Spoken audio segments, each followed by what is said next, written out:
Well,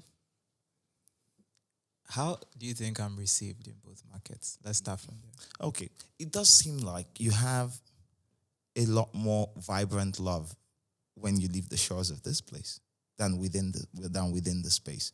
You don't get that feeling at all. Maybe a bit, yeah.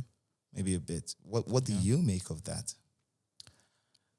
Well, um, I think it's interesting that that's the case.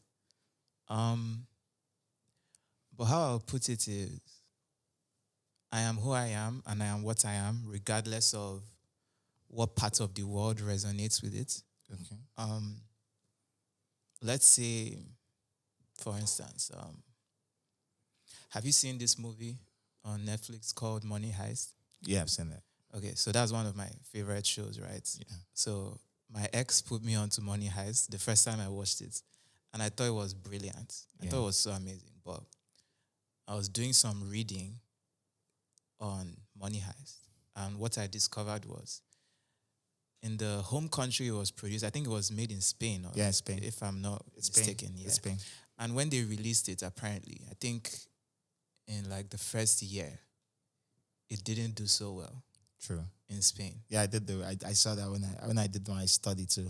Yeah, it didn't do so well in Spain. So most of the actors of the movie, they kind of gave up hope type shit, like even the producers. But then apparently something led to something, and it started to go crazy in some distant country. I've forgotten what country it was specifically, but it started to go crazy and the whole world was crazy about Money Heist. Myself included. I was part of the whole world. Yeah. So I just think it was interesting. I was like, what's wrong with the people in Spain? Like, did they not realize how amazing this was? Like, to me, it was so obvious that why did it take them a whole year to catch up to this? Like, I think this is brilliant television. I think the storyline is brilliant. I think the acting is brilliant. I thought everything was brilliant, but it took their home country a whole year. I don't think that invalidates the brilliance of it. Yeah. I just feel maybe there was politics in Spain. You don't know. You don't know the backstory. Maybe there was gatekeepers. I don't know. But we'll never know why in Spain it was never received very well. And I think it's a similar thing in my situation because when I released Love Nwantiti the first time, when I released CKay the first time, it wasn't even a number one project in Nigeria. True. You know, and nobody thought Love Nwantiti was such an amazing song at first. Like, it's not like I dropped it and the next day somebody told me, man, that song is going to be the biggest song in the world. Trust me, man, that song is fire. Nobody ever walked up to me to tell me that. People knew it was a good song. It was a great song. But nobody in Nigeria at the time felt like this is a historical song type shit. Yeah.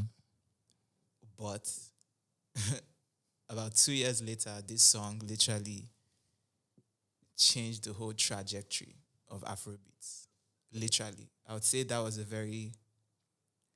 was a defining moment for Afrobeats because in addition to the sound of the song and the project at large, like, you know, the sonics, the innovation of it all, it's also like ushered in, I would say, a change in approach for the market. Like, everybody started to make short form content. Everybody started to make TikToks. Everybody started to come up with dance routines for their songs. I didn't even come up with a dance routine for Love Nwantiti myself. Like, it was people that did that for me. But basically, it's just what it was. But at first, in Nigeria, it was not regarded as the best thing after fried rice. Yeah. So for me, I just see it as what it is. It is what it is. And like I said, I am who I am and I am what I am, regardless of what part of the world resonates with it. So I'm an advocate of being authentic. Yeah. I'm an advocate for being yourself. I'm an advocate for art. Like, I visit museums a lot. I don't know. What do you go there for? I go there to consume art. Like, one of the first times I was in Paris, I went to the Louvre. I just wanted to go there. I had one of my friends. So I was like, I want to go to the Louvre. And she took me to the Louvre.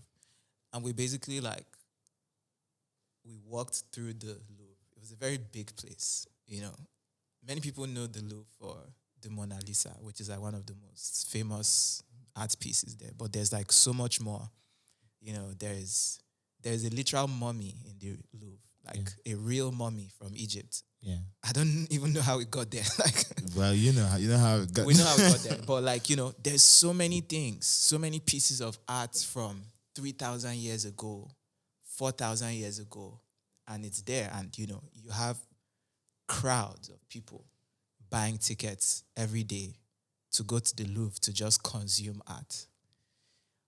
Why do you think something that was designed 4,000 years ago would be of interest to people today?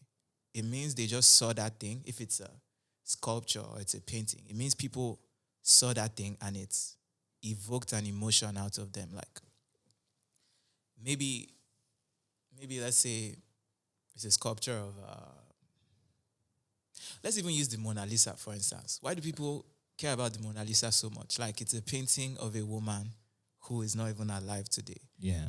The person who even painted it is not alive either, but people just consume it because it is art.